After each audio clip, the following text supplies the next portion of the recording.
Hi everyone! Kumusta kayo? Welcome back to my YouTube channel. So ang ating video for today, sasagutin natin ang isa sa mga comment ng aking viewers at ito ay related po sa waiting list ng social pension.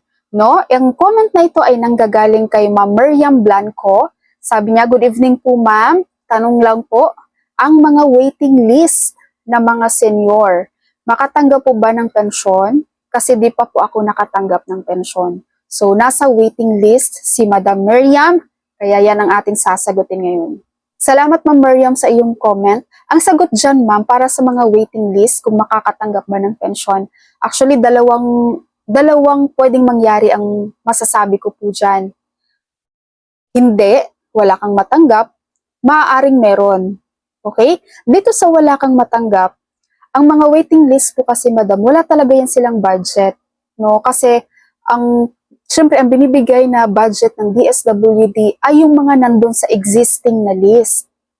Nandun sa slots, no? Ang sabi ko nga sa inyo guys, per lugar kasi may mga slots yan.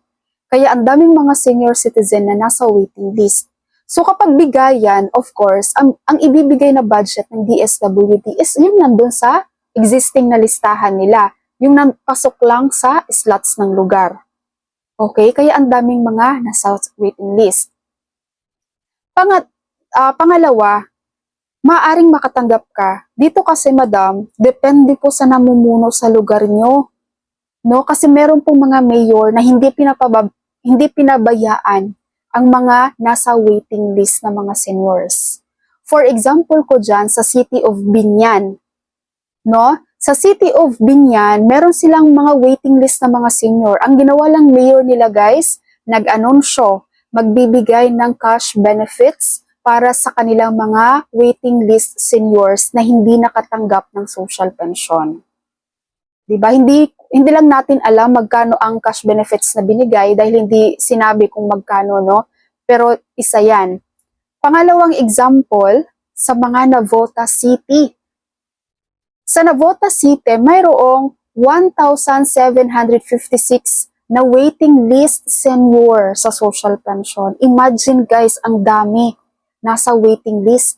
Hindi sila nakatanggap ng social pension.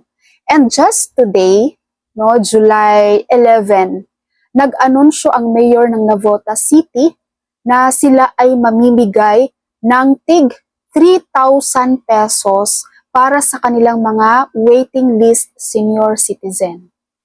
Diba? Hindi man kayang tumbasan yung 1,000 pesos monthly, no? Yung mga natanggap na tig 6,000 pesos ng mga nasa existing na listahan, pero at least nabibigyan pa rin sila ng 3,000 piso. So depende po kung saang lugar ka. Maswerte ka kung ang iyong mayor dyan ay hindi pinapabayaan or binibigyan niya rin ng pansin yung mga nasa waiting list na senior citizen na walang natanggap ng bigayan ng social pension. 'Di ba? Nakakatuwa yung mga mayor na binibigyang pansin yung mga nasa waiting list na senior. No? Kahit hindi man matumbasan yung 1,000 pesos monthly, at least may cash pa rin silang binibigay. So, malaking tulong pa rin yun. Dalawang lugar pa lang guys yung nababalitaan ko na binibigyan din nila ng cash benefits yung mga nasa waiting list. So, Madam Miriam, hindi ko alam kung taga saan po kayo, pero sana maayos po yung mayor na namahala dyan sa inyo. So, depende na po yan sa mayor nyo kung bibigyan po kayo ng cash, no? Mga waiting list nyo dyan or hindi na. Alright, so that's all for my video for today. Thank you so much for watching everyone. God bless you all.